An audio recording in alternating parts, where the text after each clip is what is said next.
Morning dear students. आज का lecture हम स्टार्ट करने जा रहे हैं। लेक्चर 4 इलेक्ट्रिसिटी टॉपिक चल रहा है द सर्किट एकेडमी। ठीक है, यूट्यूब पे ये फ्री पे अवेलेबल है। डिस्कस करेंगे आज हम topic graph between V and I. V क्या है हमारा पोटेंशियल डिफरेंस वोल्टेज और आई क्या है करंट। और दूसरा टॉपिक जो रहेगा good conductor register and insulator. मैंने आप लोगों को जो कल क्वेश्चन दिया था उसमें आर की वैल्यू 64.7 है और करंट की वैल्यू 1.7 एम्पियर है। ठीक है, उसके बाद नेक्स्ट ये दो क्वेश्चन आपके लिए रहेंगे। एक क्वेश्चन मैं डिस्कस करूंगा, पहले हम graph between V and I क्या होता है वो देख लेते हैं। ठीक है, तो हमको क्या करना है, एक्स एक्सिस और वाई एक्सिस लेना है ग्राफ पेपर पे। ठीक है, ये हमारा एक्स एक्सिस हो गया, ये हमारा Y axis, positive X axis और पॉजिटिव वाई एक्सिस। सिमिलरली इधर लेते तो निगेटिव एक्स एक्सिस, इधर लेते तो निगेटिव वाई एक्सिस। ठीक है, यहाँ पे लिख दो एक्स एक्सिस और ये क्या है वाई एक्सिस। ठीक, अब एक्स एक्सिस में हम अगर वोल्टेज ले रहे हैं तो हमको वाई एक्सिस में क्या लेना पड़ेगा, करंट लेना पड़ेगा। तो यहाँ पर मान लो वोल्टेज ले लेते हैं और यहाँ पे क्या आ जाएगा, करंट आ जाएगा। ठीक है, करंट को डिनोट करते हैं आई से और वोल्टेज को डिनोट करते हैं वी से। चाहे वोल्टेज बोल लो चाहे पोटेंशियल डिफरेंस बोल लो इसको। ठीक, अब इन दोनों के बीच जो हमको ग्राफ ड्रॉ करना है जो इस फॉर्मूले से ड्रॉ होता है v equal to I into R से। ठीक है, v equal to I into R से। r इक्वल टू क्या हो जाएगा, v by I. r equal to v by I मतलब वोल्टेज अगर हमको गिवन है, करंट अगर हमको गिवन है तो हमको क्या निकालना है, रेजिस्टेंस। कल के क्वेश्चन में भी हमने देखा था। तो ये जो ग्राफ मिलता है वो किस टाइप का ग्राफ मिलता है, स्ट्रेट लाइन ग्राफ मिलता है। ठीक है, एक स्ट्रेट लाइन ग्राफ हमको मिलता है वोल्टेज और करंट के बीच का जो ग्राफ होता है। तो चलिए इसको एक क्वेश्चन के माध्यम से बहुत अच्छे से समझते हैं, है ना। 10th में ये टॉपिक उतना इंपॉर्टेंट नहीं माना जाता लेकिन इन फ्यूचर ये आपको बहुत ज्यादा काम है। ठीक, अब देखिए वोल्टेज लेना है हमको यहाँ पे। ठीक है, तो हम वोल्टेज ले लेते हैं 1 2 3 4 5 6, कहाँ तक गई है हमारी वैल्यू, 7 तक हमको जरूरत पड़ेगी 7। ठीक है, ये वोल्ट में है। और सिमिलरली करंट ले लेते हैं।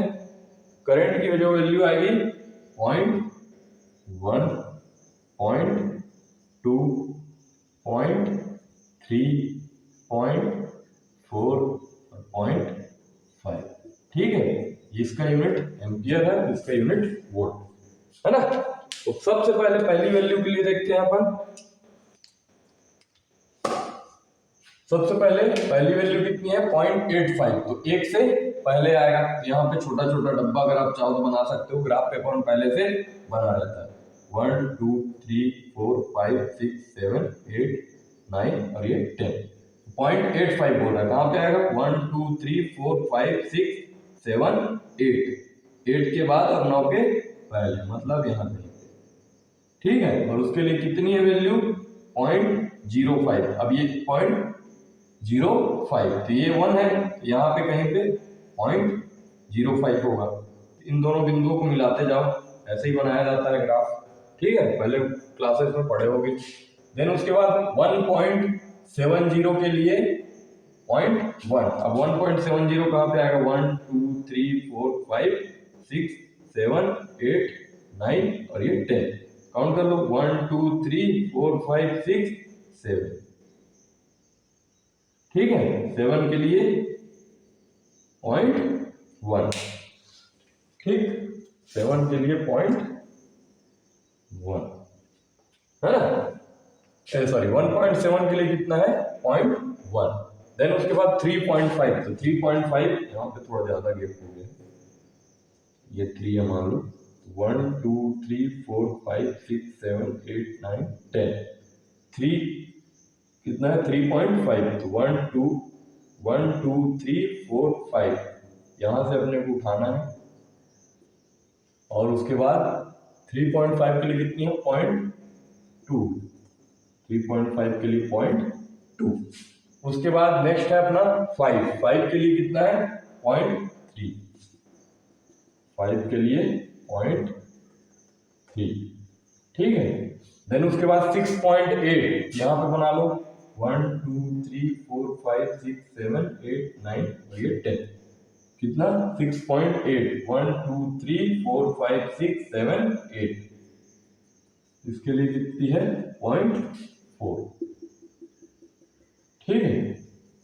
ये हमको मान लो पॉइंट ए मिल गया, ये पॉइंट बी मिल गया, ये सी मिल गया, ये डी मिल गया और ये ई मिल गया। 5 पॉइंट्स है हमारे पास, 5 वोल्टेज की वैल्यू थी, उस पे 5 करंट की वैल्यू आ रही थी। इसको हमको क्या करना है, एक स्ट्रेट लाइन से मिला देना है, ठीक है। ये बोर्ड पे बना है इसलिए थोड़ा सा टेढ़ा है, जब आप इसको ग्राफ पेपर पे बनाएंगे तो एकदम ये क्या आएगा, स्ट्रेट लाइन आएगा, ठीक। अब इसमें हमको क्या बोला है, plot the graph between V and I, तो V और I के बीच का ग्राफ हो गया हमारा। Calculate the value of resistance, अब रेजिस्टेंस की वैल्यू हमको निकालनी, ठीक है। R इक्वल टू क्या होता है, V बाई I, कोई भी एक वैल्यू ले लो, मान लो लास्ट वाली ले लेते हैं, 6.8 अपॉन 0.4, कितना हो जाएगा 68/4, दोनों में ऊपर नीचे एक पॉइंट कटेगा, 4 एकम 4, एक आ गया,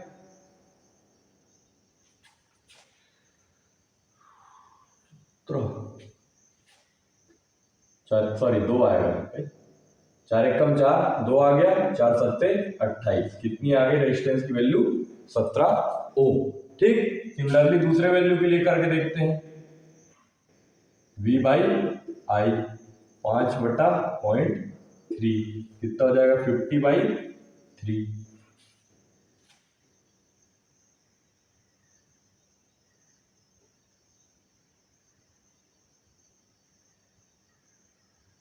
ठीक है 50/3।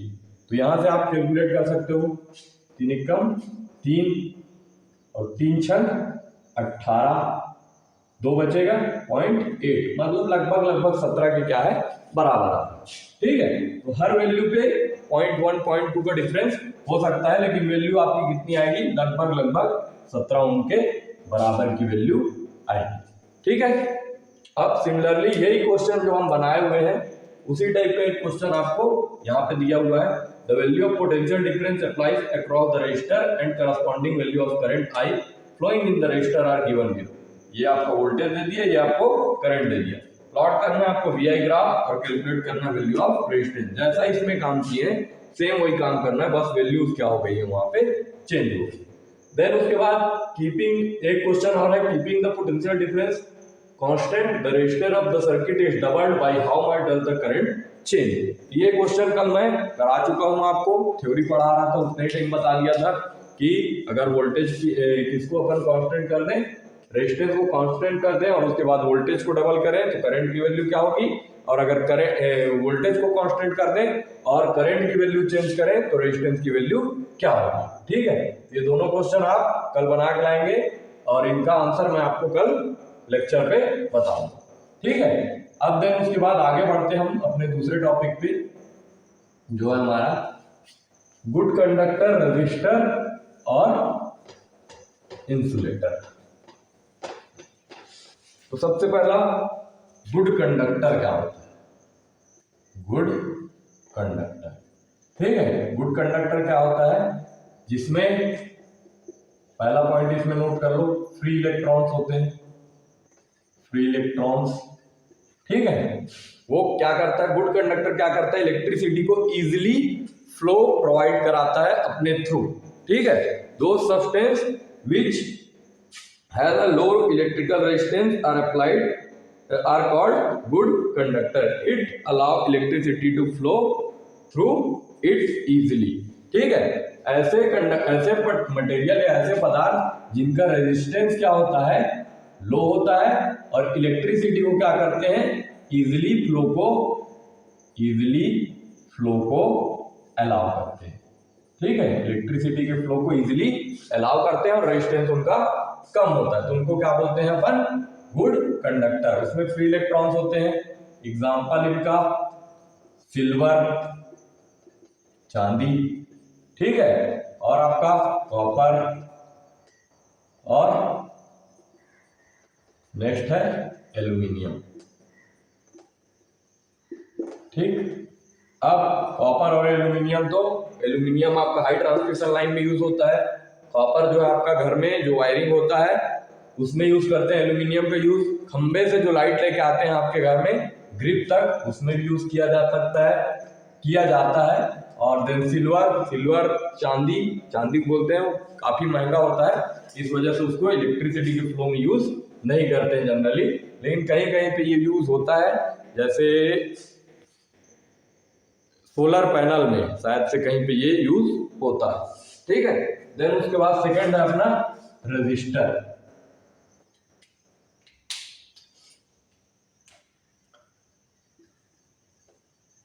अब रजिस्टर क्या होता है?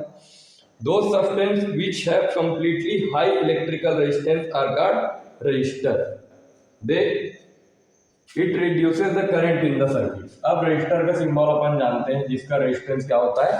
हाई होता है। ठीक है, एग्जांपल है इसका नाइक्रोम, है ना, किसमें लगा होता है? प्रेस, जो इलेक्ट्रिक प्रेस अपन यूज करते हैं उसमें लगा रहता है नाइक्रोम, और मैग्नीज, ठीक, टंगस्टन, आपके बल्ब में जो फिलामेंट यूज होता है उसको क्या बोलते हैं? टंगस्टन। ठीक है, तो दो substance which have completely high electrical resistance, अब जिनका रेजिस्टेंस क्या होता है? बहुत ज्यादा हाई होता है, जो अपने से करंट को फ्लो तो कराते हैं लेकिन रेजिस्ट करते हैं, मना करते हैं, उनको क्या बोलते हैं अपन? रेजिस्टर बोलते हैं। और एग्जांपल इसका हो गया नाइक्रोम, मैग्नीन और टंगस्टन। देन थर्ड है आपका इंसुलेटर। इंसुलेटर क्या होता है?